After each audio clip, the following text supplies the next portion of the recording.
और खबर भोपाल से, जहां पर धर्मांतरण मामले में पुलिस को फॉरेन फंडिंग की आशंका है। दरअसल जांच में 20 लाख रुपए तक का लालच देकर धर्मांतरण कराए जाने का खुलासा हुआ है, जिसके बाद फॉरेन फंडिंग की भी जांच की जाएगी। भोपाल पुलिस पांचों आरोपियों के बैंक स्टेटमेंट की जांच के लिए संबंधित बैंक शाखा के संपर्क में है और बीते दिनों भोपाल के पिपलानी थाना क्षेत्र में पुलिस ने धर्म परिवर्तन के मामले 3 महिला और 2 पुरुषों को गिरफ्तार किया था। हालांकि सभी आरोपियों को नोटिस देकर जमानत पर छोड़ दिया गया है। गरीब बस्तियों में जाकर लोगों को लालच देकर धर्मांतरण के लिए उकसाने का भी आरोप है। बिल्कुल नहीं बटेंगे। पूर्व मंत्री और रायपुर लोकसभा से सांसद ब्रजमोहन अग्रवाल ने बड़ा बयान दिया। उन्होंने कहा कि होटल रेस्टोरेंट में वेज और नॉनवेज किचन को अलग अलग होना चाहिए। दरअसल ब्रजमोहन अग्रवाल ने कहा कि जो सेंसिटिव इलाके हैं, जहां कहीं वेज नॉनवेज दोनों मिलता है, तो स्पष्ट रूप से वहां पर लिखा होना चाहिए। उन्होंने कहा कि लोगों की मान्यता और विश्वास को तोड़ने का काम हमें नहीं करना चाहिए। अमेरिका, इंग्लैंड, जापान में जब हम जाते हैं तो वहां लिखा होता है इंडियन होटल, लेकिन उसे चलाने वाले बांग्लादेशी या पाकिस्तानी होते हैं। वैसे स्थिति में हमारे देश में हालात न बने, ऐसी हमारी कोशिश होनी चाहिए।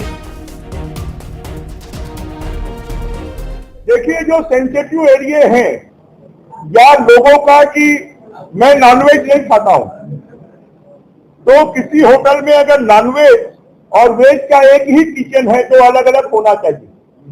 अगर किसी ढाबे में, किसी होटल में वेज नॉनवेज दोनों मिलता है तो स्पष्ट रूप से लिखा होना चाहिए।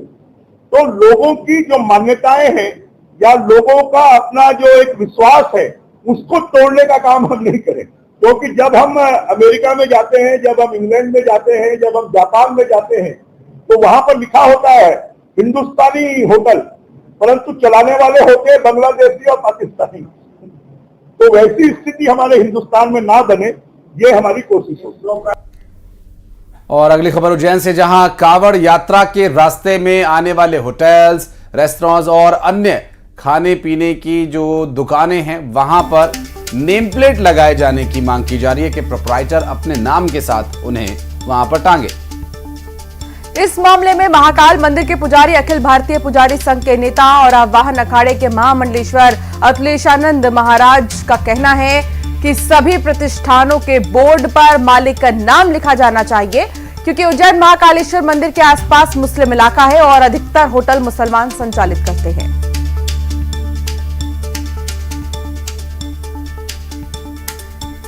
होना चाहिए ना, कारण है कि जब हमारे देखते हैं, आप देखते हो सारे नगर में मकान हमने बनाए तो उसमें मालिक का नाम लिखा रहता है और मोहल्ले का नाम लिखा रहता है। तो जब जो प्रतिष्ठान है, उन प्रतिष्ठानों के ऊपर भी नाम होना चाहिए कि जो इसका मालिक कौन है, इसका प्रोप्राइटर कौन है। कुछ जिहादी तत्व के लोग अपने नाम बदलकर भोजनालयों में हिंदू पर तस्वीर लगाकर, देवी देवताओं की तस्वीर लगाकर, और होटलों में हिंदुओं को मैनेजर बनाकर बैठा रखा है इन लोगों ने। जब उनके साथ छल होता है, उनका पैसा किसी यूसुफ भाई के खाते में जाता, तब पता चलता है। तो आप अपनी ईमानदारी बनाकर रखें ना। जितने भी प्रोप्राइटर है, मालिक है, रेस्टोरेंट मालिक है, होटल मालिक है, वो अपने मालिक के नाम और नंबर बराबर बोर्ड पर होना चाहिए। अगर होटल संचालक तो फिर भी नहीं मान रहे हैं, क्योंकि उनकी पूरी बैठक लेकर के हम लोग उनको एक बार बता चुके हैं, उन्हें काफ़ी समय भी दिया गया है कि वो लोग इस कार्रवाई को कर लें। यदि होटल संचालक उसके बाद भी नहीं मानते हैं तो निश्चित तौर पर हम होटलों को बंद करने की कार्रवाई करेंगे।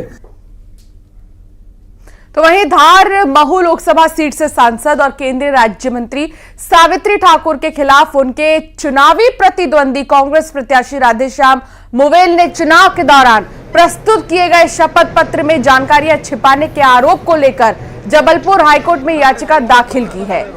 और इसके बाद सावित्री ठाकुर की मुश्किलें बढ़ती दिखाई दे रही हैं। कांग्रेस प्रत्याशी रहे राधेश्याम मुवेल ने आरोप लगाते हुए कहा कि राज्य मंत्री सावित्री ठाकुर ने चुनाव के दौरान आय, संपत्ति और आश्रितों की जानकारियां शपथ पत्र में छिपाई और